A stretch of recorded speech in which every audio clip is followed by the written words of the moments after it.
So I'm just watching to see if the stream has started yet. Looks like it has. Sort of.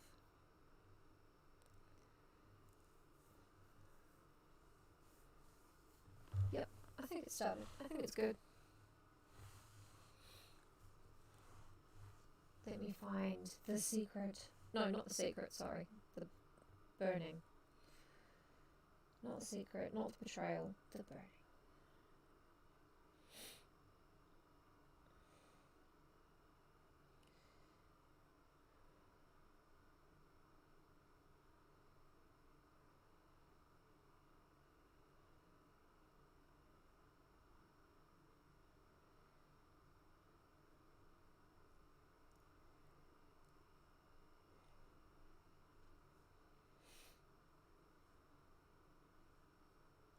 Hey!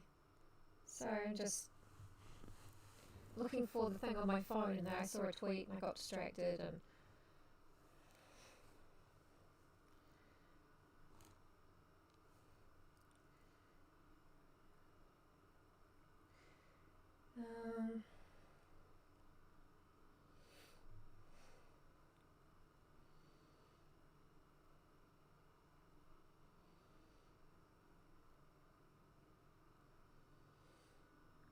Okay.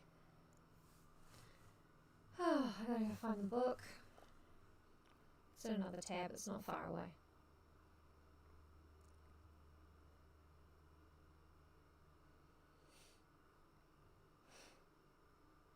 We're having a slow beginning. I'm tired, you know? Oh. Oh, the first one is called The Betrayal, is it? What?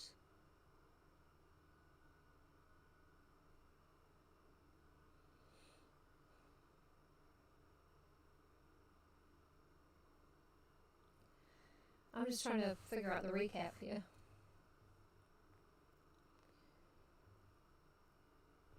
Right. Okay. I should put a content warning on this stuff, shouldn't I? I don't know how to edit it without stopping the video, so... I mean... You guys will know what you're here for, you know? So, in the recap.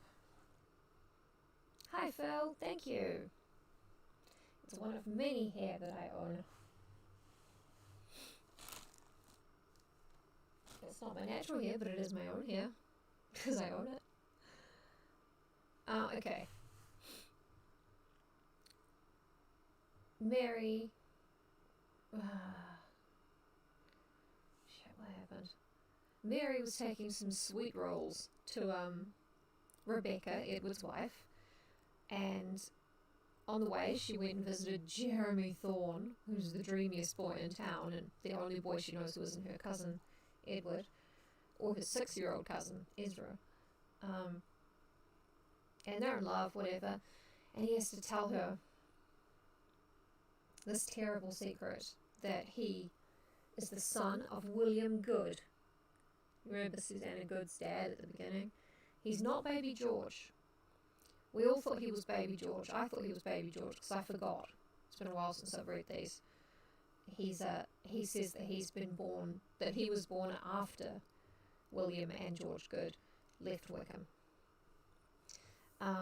Hey, and so he tells her, Jeremy Good, as it turns out, tells Mary the whole story of, you know, Susanna and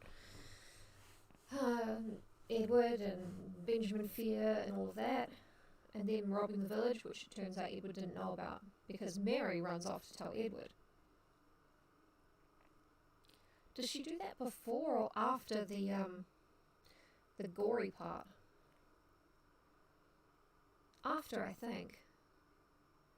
Yeah, okay, so before she tells Edward, she goes to Rebecca's house, and it's super, super quiet, and she finds that Rebecca has hanged herself, apparently. Although no, actually nobody treats it like suicide, they all treat it like it's a murder, like from the get-go. So she's like, oh my god, Rebecca was murdered. So she goes running out to tell somebody, and then she sees a figure in the field, and she gets all freaked out by it. And then she realizes it's just a scarecrow, so she's fine.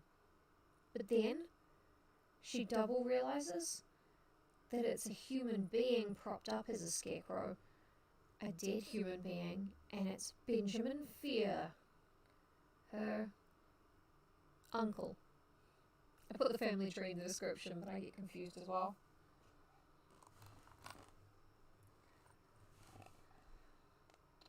I don't want to drink old Mountain Dew. Well, needs must. When I don't know where my water bottle is. Oh, it's so flat. Oh, the smooth, flat taste of Mountain Dew.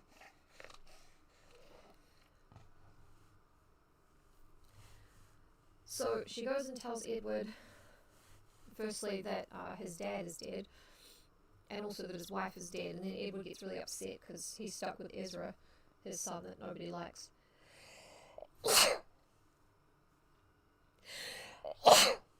Excuse me. And so Mary tells Edward the whole good family versus FIER family story. And Edward's like, no, I don't believe it, because that would make me a bad guy. And he goes running to his dad, to his uncle, Matthew FIER, tells him the story. He's like, tell me it's a lie, tell me. And Matthew says, they are lies. What? And that was where we ended, because I was falling asleep. I might fall asleep again during this one, I don't know. I hope not. We're ready to just kind of dive in. I don't want to make the intro on these way too long.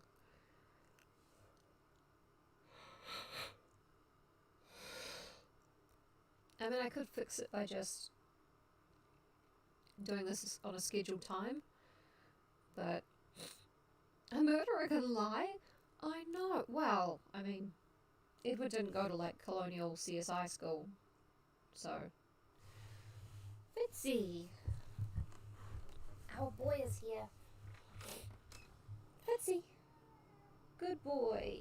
I don't know if you heard that, but they're really sad because they only have dry food until tomorrow.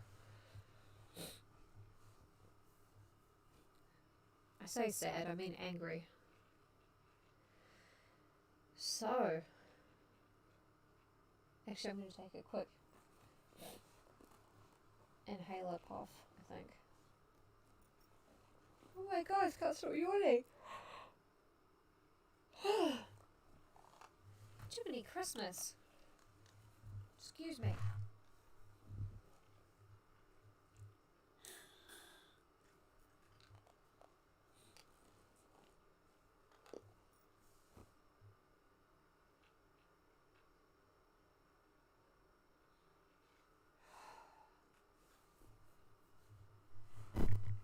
Right. Now we begin.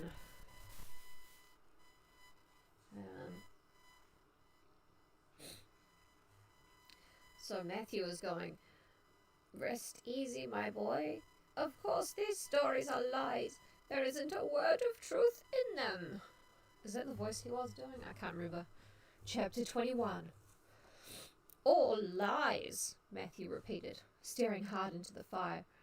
He rose from his chair and turned to Edward. Hey, you're not too late. You're right at the beginning. I must know who is spreading these false stories. Edward hesitated. To his surprise, he saw that Matthew's entire body was trembling. The door burst open and Mary entered. Her face flushed, her expression troubled. Father, I must speak to you. Seeing his daughter, Matthew fell back into his chair. Uttering a low, mournful sigh, he covered his face with his hands. Mary, poor Mary, he muttered to himself. Will he kill you too before this is over? Father, what are you saying? Mary demanded, still in the doorway. Matthew remained with his face hidden behind his hands. When he finally looked up, he had tears in his eyes. "Edward," he said in a whisper, "the stories are true." He flip-flopped as soon as he saw Mary. Like, they could have had... a couple extra sentences could have made that less abrupt, but we like the sharp twists and turns, and we hate logic. Edward cried out in shock. "Ah! No, Uncle Matthew, please do not tell me this." "I must," Matthew choked out. "I must. I cannot carry on with my lies. Seeing Mary made me realize that it's time to finally tell the truth. We are all in too much danger." Mary took a few steps into the room. "What are you saying?" she demanded of her father. She turned to Edward. "Cousin, what are you talking about?" Edward stared at her in stunned silence. "She just got told by Jeremy." Fuck it, Mary's an idiot. Yeah, there's a lot of emphasis on how much weight Matthew has gained since he left Wickham. And I know it is a plot point, which is why I'm not editing all of it out. But it's kind of gross. Like... Oh. Okay, we've got some coming up. Edward stared at her in stunned silence. "An innocent girl. A girl I loved. Died because of my father." He gave a pained sob. "And I condemned her as much as my father did." Slumped at the table, Matthew suddenly looked very old. His jowls sagged. "There you go, Josh, you were right." All the life seemed to drain from his eyes. "Your father wanted the best for you, Edward." "The best?" Edward cried bitterly. "You never told me why we left Wickham. My father never gave me a choice." "Yes," Matthew insisted, avoiding Edward's accusing stare. "He and I both wanted to make sure you'll never experience the poverty we experienced. But we went too far." God, you killed like 6 women. "You overheard my talk with Jeremy," Mary accused Edward. Oh, she didn't tell him he was listening. Right. Edward nodded. "Yes," he said redundantly. "And I came directly here to confront your father, to learn." "The stories are all true," Mary cried shrilly, raising her hands to her cheeks. "I am afraid they are," her father confessed sadly. "Poor Susanna Good. How I wronged her," Edward said, swallowing hard. "I'm going to go outside, my love."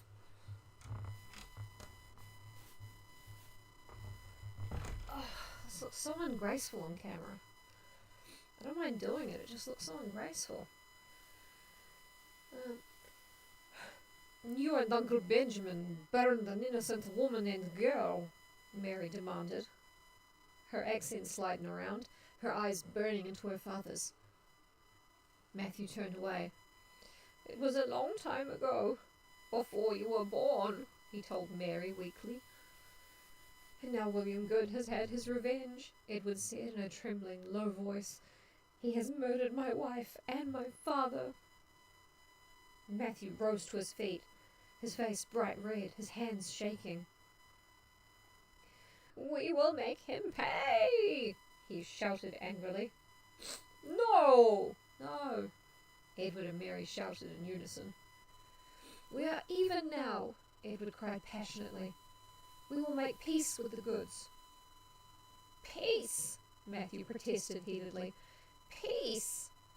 I hate the word, as I hate hell and all Montagues. I'm John Leguizamo. This is the role of my career." "Edward, have you lost your senses? He murdered Rebecca and Benjamin." "We will make peace," Edward insisted, narrowing his eyes at his uncle, his features set in firm determination. "Jeremy Good and I are in love," Mary blurted out. "The farmhand?"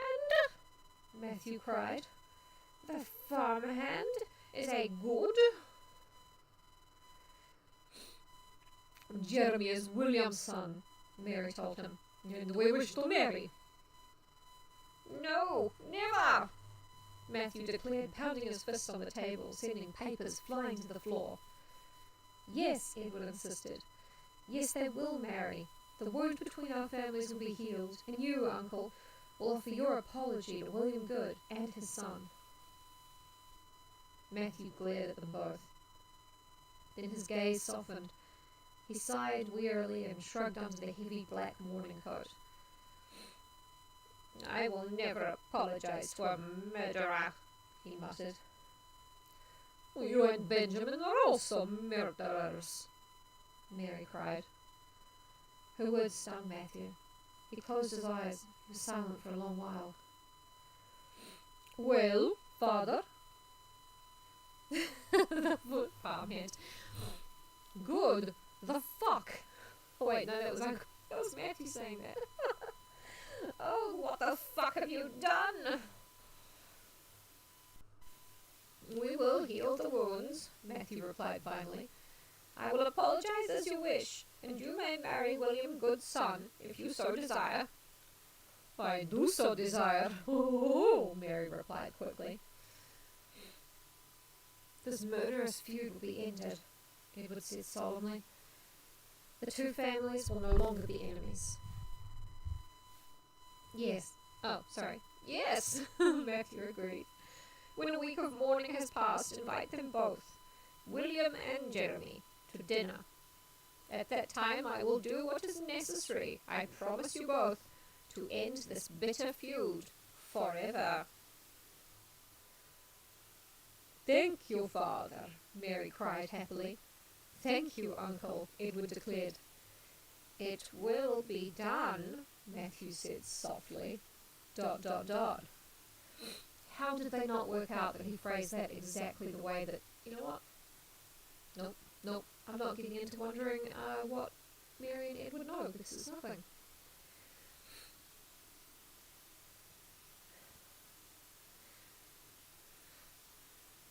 Yeah, no shit. Like, he's... I love these books. The week of mourning passed slowly for Mary, because she was super horny.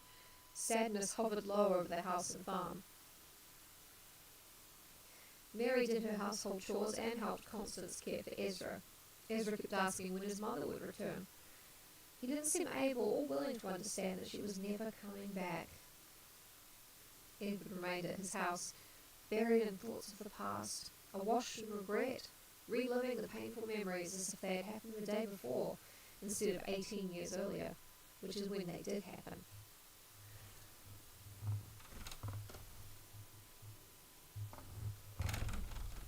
Oh my god.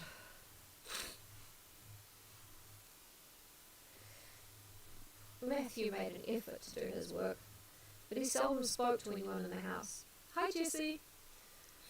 "You haven't missed much. They are..." Edward, Mary and Matthew have had a little sit down. The truth has come out, and Matthew has agreed to let Jeremy come over and marry Mary. So the Good family and the FIER family can be, joined, and then there won't be a curse or something. In very ambiguous language, but Mary and Edward are like, "He means it." So Matthew made an effort to do his work, but he seldom spoke to anyone in the house. His eyes remained empty and cold, focused far away. Dinners were eaten in uncomfortable silence. Mary found herself thinking of Jeremy. The sadness that covers the house like a dark curtain will lift when Jeremy and I are together. When Matthew makes his apology to William, and the two families are as one, she thought, which is why I did it like that. And finally the evening arrived, a cool, clear evening with a hint of autumn in the air. Inside the house, the tangy aroma of a roasting goose floated through the rooms. Candles in a silver candelabra glowed in the centre of the dining room table, which Mary and Constance had carefully laid out with the family's best dishes and serving utensils. Mary sat, tense, waiting for Jeremy and his father to arrive. Ezra tried to climb on Edward, but Edward impatiently pushed him off. It was a sad little detail. Hands clasped behind his back, Matthew paced the floor, frowning. Constance remained in the kitchen, tending to the goose. Everyone in the family is so nervous and silent, Mary thought. And I am the most nervous of them all. How difficult it will be for Father to see William Good after all these years. How difficult for them both. But how fortunate that Jeremy and I will be able to bring them together to end the years of hatred. What a tragedy that Rebecca and Benjamin had to die before this horrid feud could end, Mary thought sadly. I know Mary's voice is different because it hurts too much to do the no one. A loud knock on the door jarred Mary from her thoughts. She jumped to her feet and hurried across the room. "Hello, Jeremy," she cried, pulling open the door. She gazed over his shoulder. "Where is your father?" Wearing a loose-fitting white wool shirt that was tied at the waist over black breeches. Jeremy stepped into the room, a fixed smile on his face. "Good evening, Mary," he returned to the greeting quietly, but did not answer her question. "Oh, a loose-fitting wool shirt. That's what all the nice girls like."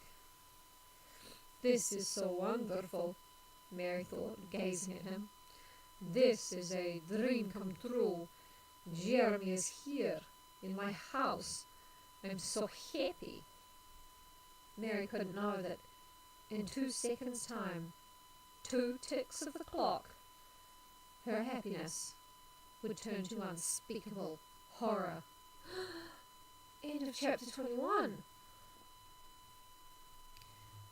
He does the cliffhanger endings so... they're just, they're great.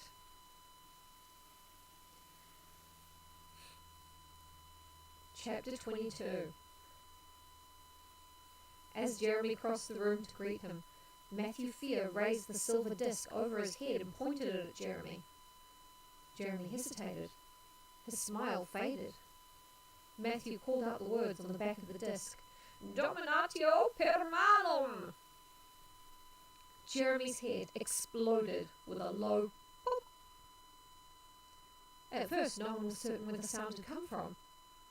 Mary was the first to realize that something horrible had happened. Jeremy's skull cracked open, and the skin on his face blistered and peeled away. Pink brains bubbled up from his open skull.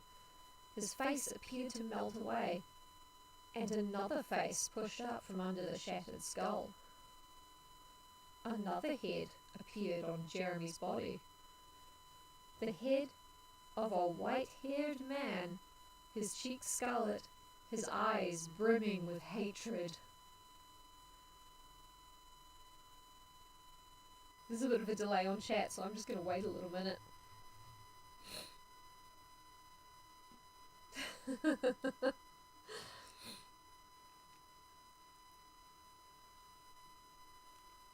Are you there yet? Can you see it? You were right, you totally called it.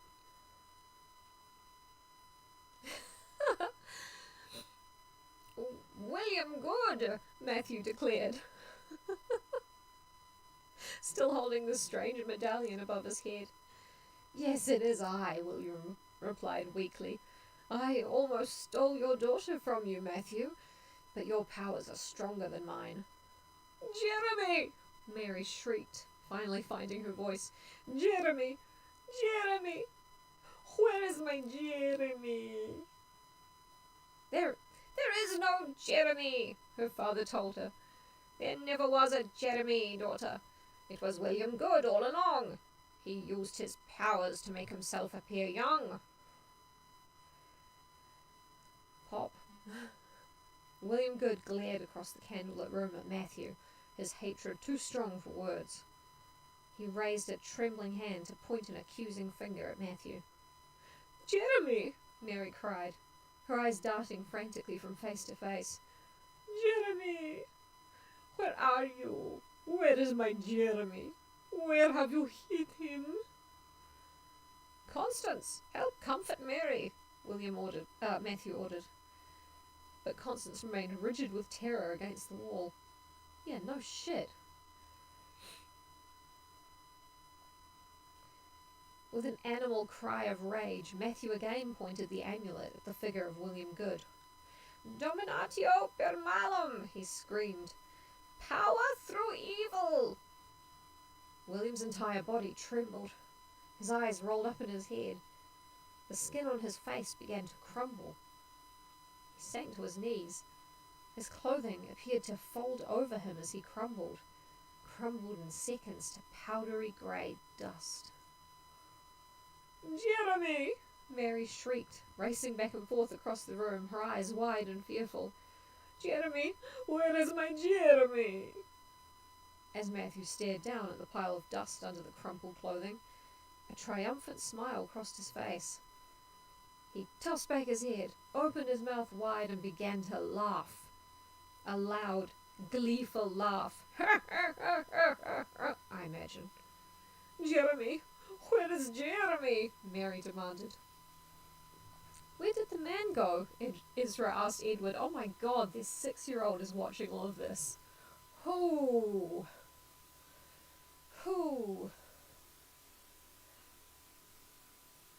Yeah, usually when somebody drops a disguise like that, they don't explode the head of the other thing and boil the brains out and then the other face comes up.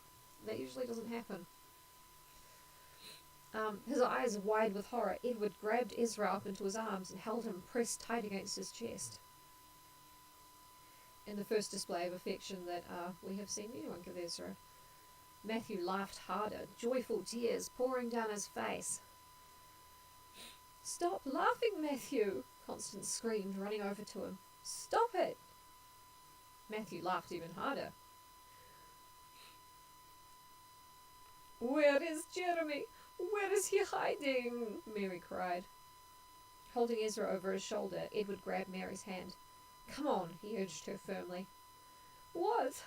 I cannot go without Jeremy," Mary replied, gazing at Edward with dazed, unseeing eyes. "Come on, Mary." Edward tugged her hand.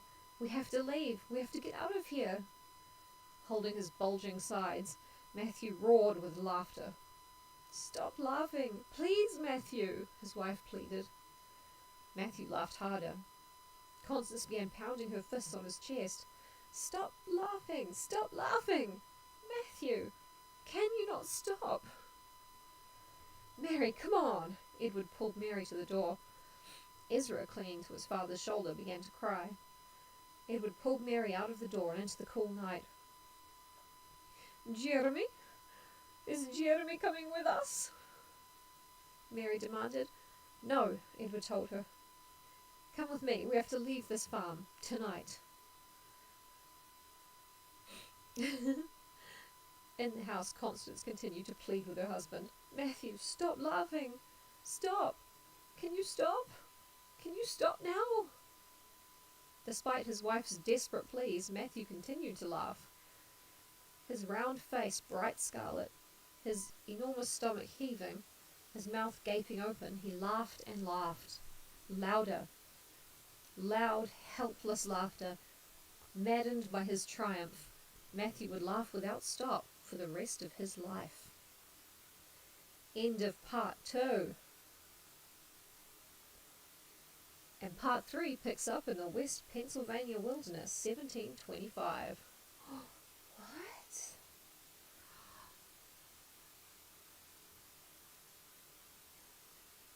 Yeah, that Mountain Dew is really horrible. I'm going to get up and get a glass of water.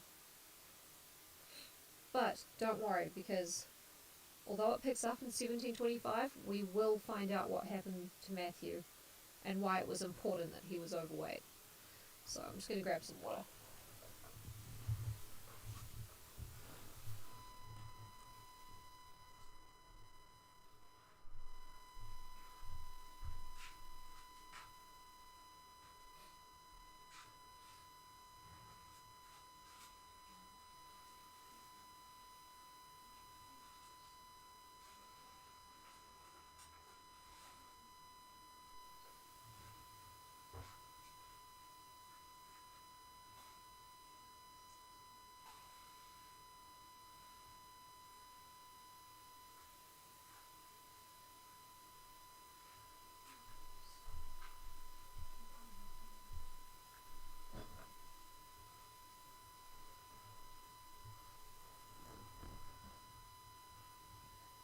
wonder if that was ladylike.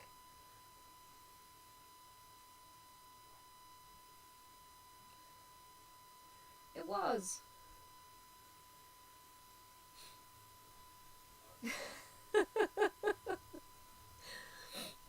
Yeah, the rest of his life, just laughing and laughing and laughing.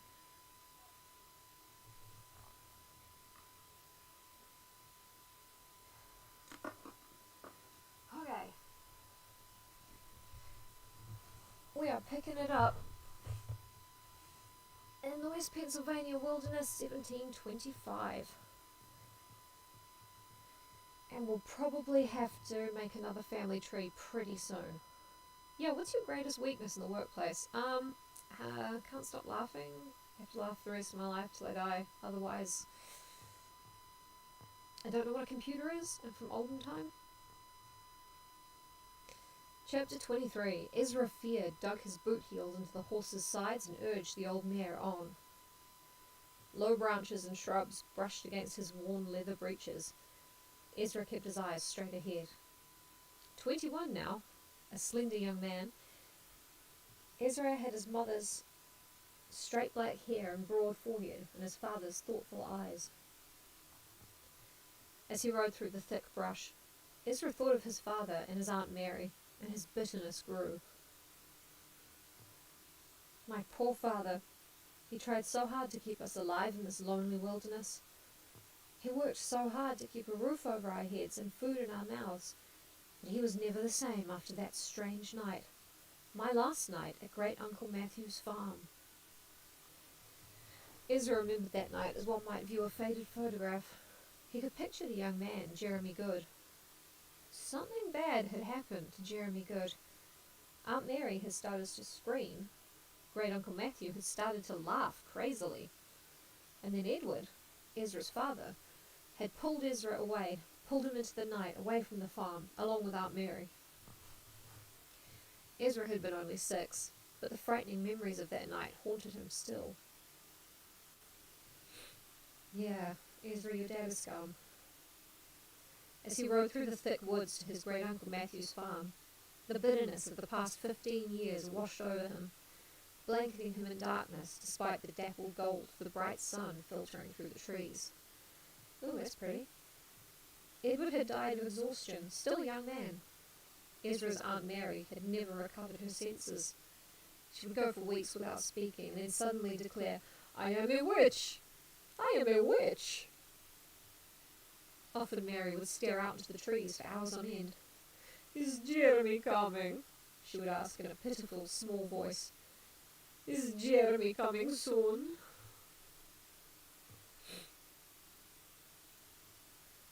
EZRA took care of his aunt after his father's death. Then, one horrible afternoon, he had found Mary floating face down in the pond beside the small cabin they had moved to. She had drowned herself. Yeah, detective. I can't do a Ralph Wiggum voice. I wish I could. I would, if I could. Now I am alone, EZRA thought, after burying Mary beneath her favourite beech tree. Thanks to William Good, I am alone in the world. The Goods cursed my family. The Goods ruined our lives. And now it is up to me to pay them back. Yeah, this cycle is going to lead somewhere good. But where to begin? How can I find out if any goods remain in the colonies? EZRA needed information to start his angry quest for revenge.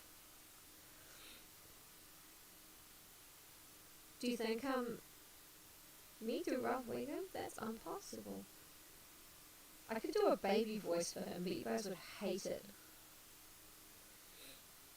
And I would kind of hate it too, because I would know that somebody was getting off on it.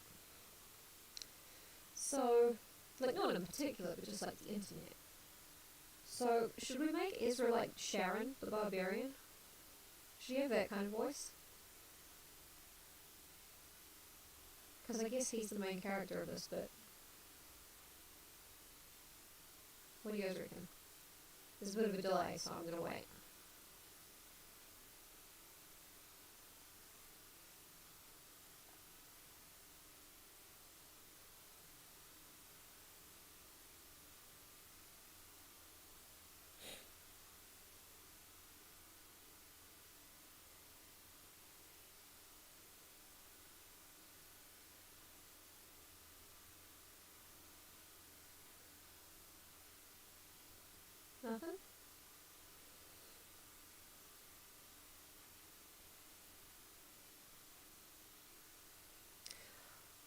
that's true. Okay, but it'll be the Sharon-style Australian. Alright. Okay. Ezra has a new voice.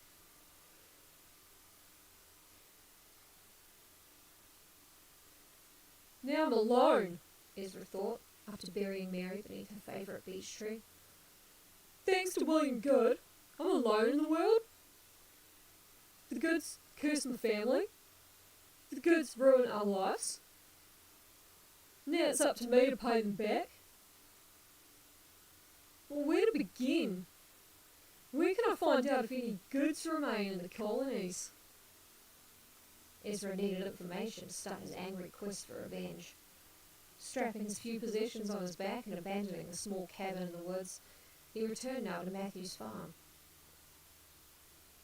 I can't do Sharon, I can only do the Australian. I was trying to do Sharon just then, but it wasn't it. Weird. As the farmhouse came into view, Ezra urged the exhausted horse on, kicking its sides, whipping its neck with the worn leather reins. I read that out loud because it's with the reins, and it's figurative whipping, not literal. I remember it, he thought, gazing at the two-storey house in wonder and surprise. I remember that tool house at the edge of the garden. And that little house on the far side of the pasture. It was my house. His heart pounded with excitement. Are Matthew and Constance still here? He wondered. As he rode closer, his excitement faded to disappointment. The pasture was high with overgrown weeds. There were no cows or sheep in sight. No crops. No bales of wheat or straw. The garden was barren and weed-choked. Brambles and weeds stretched across the unploughed field. The farm hadn't been worked in years, Ezra could see.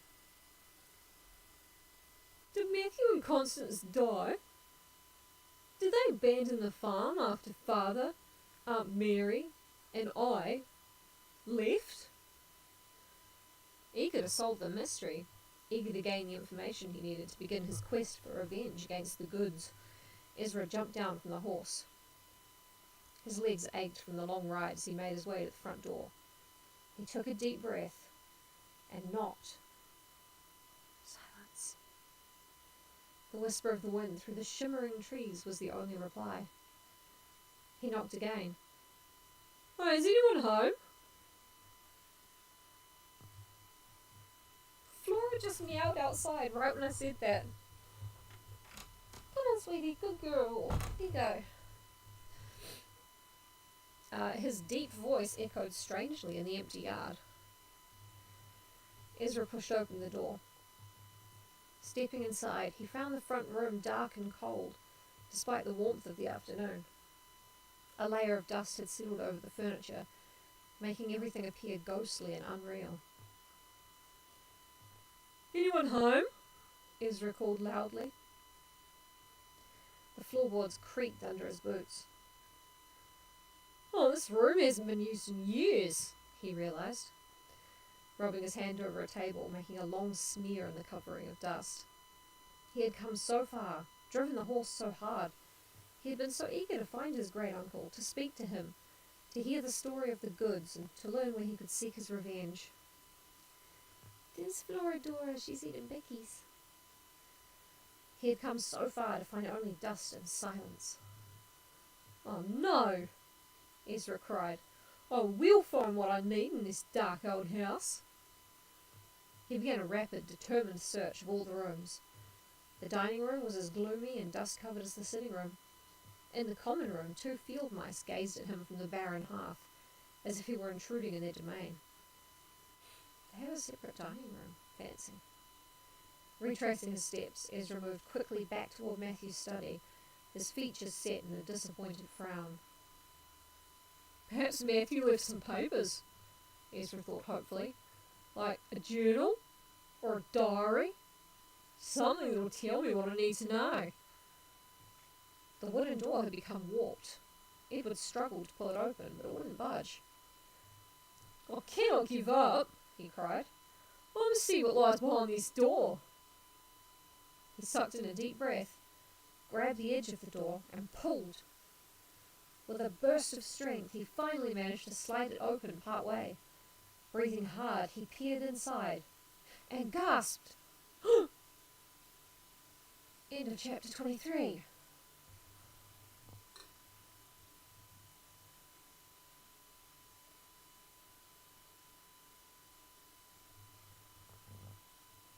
Chapter 24. Ezra stared in amazement. At first he didn't believe his eyes. The opening was covered by a wall of stone. Ezra pulled the study door open a little farther. "Oh, what on earth?" he exclaimed, scratching his dark hair. The room had been completely walled in. Love cliffhangers, yeah. Gaping in astonishment in the dim light, Ezra saw that the stones had been piled one on top of another, but not cemented together. "What I'm looking for must certainly be on the other side of this strange wall," he said. The sound of his voice reassured him. He reached for a stone and attempted to pull it away. It was then that he heard the scratching sound. He lowered his hands. The scratching continued, low and steady. Scratch, scratch, scratch. "More field mice?" Ezra wondered, listening hard. No, the sound was too regular, too steady. Scratch, scratch, scratch. What is making that sound? With renewed energy, Ezra began pulling the heavy stones out of the wall and tossing them down on the floor behind him. Dust flew as he worked, choking him, burning his eyes. The scratching sound grew louder. "Did my great-uncle wall in his own study?" Ezra wondered as he worked, pulling the stones away, heaving them behind him. "Did he hide something in there that he didn't want anyone to find?" Detective. He could see only darkness through the small opening he had made. With a quiet groan, he pulled away more stones. He worked feverishly for several minutes, thinking about what he might find on the other side, pulling away stone after stone. "So much dust," he muttered. "So many stones." Blinking, he resumed his back-breaking work, and gasped. "Ah!" A grinning, decayed brown skull leaned toward him from the darkness on the other side of the wall. Ezra tried to cry out, but he was too late. The skull slid towards him. The skeleton's brittle arms slid out through the hole in the wall, and its bony fingers closed around Ezra's throat. End of chapter 24.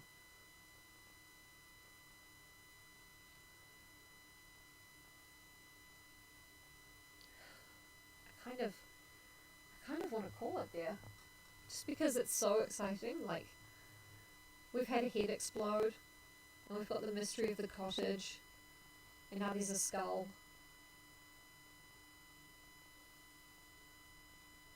And Edward died of exhaustion, and Mary killed herself. There's a lot going on.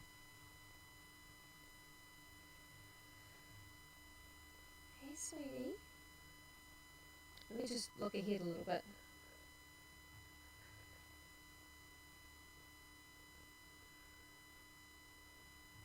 Oh, okay. Okay, alright, no. We should definitely keep going because this is the last little bit of the book. The whole book. And nothing but the book. What are you doing, baby? Come here. Said Ezra to the skull. Chapter 25. Ezra shrieked and fell backward, stumbling over the stones strewn at his feet, as he might some ball bearings that one of his party members had thrown there, in an incredibly bizarre attempt to get the party killed. But I'm not talking about anyone in particular, this is just a general situation everyone's found themselves in. He landed hard on his back. Stunned, he lay there for a moment, panting and staring up at the hole in the wall. The skeleton arm was draped over the wall, not moving. Still breathing hard, his back aching from his fall, Ezra climbed to his feet. He peered into the opening he had made. The skeleton had nearly fallen forward, he realised. It hadn't really grabbed him. But what was that scratching sound? Had the skeleton been trying to break free? Ezra pushed the skeleton out of his way, raised himself up on his hands and peered into the room. Too dark in there to see anything. Grumbling, he turned back into the room, his eyes searching the greyness until he found a candle on a low table. Carrying the candle into the kitchen, he located a tinderbox near the hearth. Doesn't have his own tinderbox? He rode here from, anywhere. It took several minutes of concentrated work, rubbing the kindling together in a hard, fast rhythm, to get a small fire started. There was no romance in this chapter, okay? Then Ezra was able to light the candle. It flared, then flickered out, and then flared again. Eagerly he returned to the dark, walled-in room. A second skeleton greeted him on his return. This skeleton was seated at a low work table. Ezra held the candle close to the grinning skull. From all the decay, he couldn't even tell which skeleton was his great-uncle Matthew, and which was his great-aunt Constance.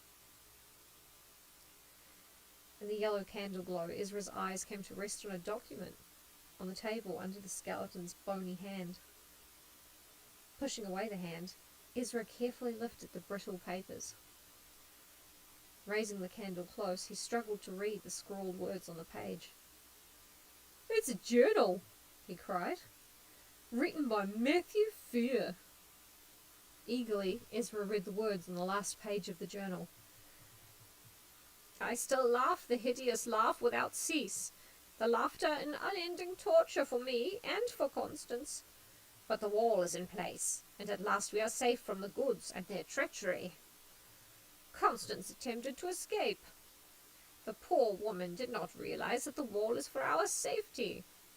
I had to hit her over the head and render her senseless, so that I could put in place the final stones and secure our safety. We are now as safe as we were in the old days in Wickham, and will remain safe from the goods for the rest of our lives."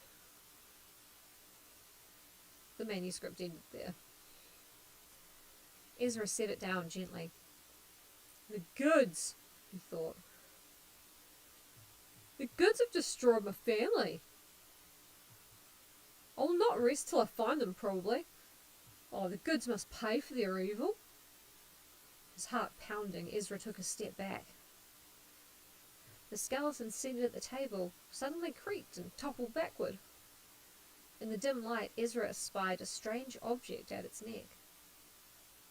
Holding the candle in front of him, Ezra leaned over the skeleton and lifted a round silver amulet from around the neck bone. He stared at the tiny three-toed claw in the centre of the disc. Words were inscribed on the back of the medallion, but Ezra could not make them out in the dim light. With a wistful sigh, Ezra slipped the cord around his neck and adjusted the amulet over his chest. "My only inheritance," he said bitterly. A few moments later he was out of the cold, dark house, walking into the sunshine, thinking about the village of Wickham, thinking about the goods, driven by his bitterness toward the sweetness of revenge. Yeah, it must have been so annoying. I thought Matthew's weight factored into it as I thought it was a plot point, maybe they had to eat each other or something in there. I can't remember, but I guess that was my imagination, so sorry about that. I would have left out all references to him being overweight if I'd remembered. So now we cut back to the village of Shadyside, 1900. Because remember, Nora Good is the one who's writing this down. Nora Good hunched over her writing paper, the candlelight flickering over the small desk. She lowered her pen and took a moment to stretch her aching fingers. "So much to tell," she said, staring into the yellow flame. "So much to write. This poor hand must hold out until my story is through." And the story was just beginning, Nora knew. The FIERs would continue to pay dearly for their betrayal of the goods. Blood would flow, the blood of both families, through decades. Yes, my frightening story has just begun, Nora whispered. It is a long and bitter tale, and I must finish it before the night is over. Bending to her task, she picked up the pen, dipped it into the inkwell, and feverishly began to write again. To be continued. ... Oh yeah, no, she's gonna pick up the story, because she's the one telling us the story. So, The Secret. Which I will read the little blurb to you, just to get you all excited. FIER Street Saga The Secret. The bloody feud continues. Jonathan FIER wants to marry a girl who could end the curse forever, but Jonathan knows she's hiding something. Is she telling the truth? Then, two FIER sisters fall in love with the same man, a man named Good, and their rivalry ends in death.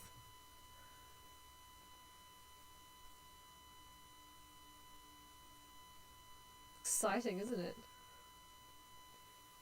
And I will start that probably tomorrow. Thank you so much for joining me for the first part. Oh, hello. You had to do your cameo, didn't you?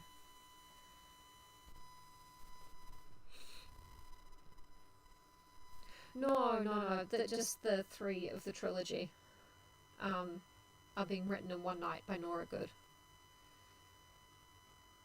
Yeah, The Secret is the most fucked up book of the 3, in my opinion. This one was relatively tame. And it had a guy's head explode and an old man head come out of it, so... hope you're looking forward to it, because I really am. I read Monster by Christopher Pike. I finished that the other day. It scared the bejesus out of me when I was reading it when I was 6 or 7, which I should not have been reading it then, but it's good. It's still kind of good in a way that kind of sucks, but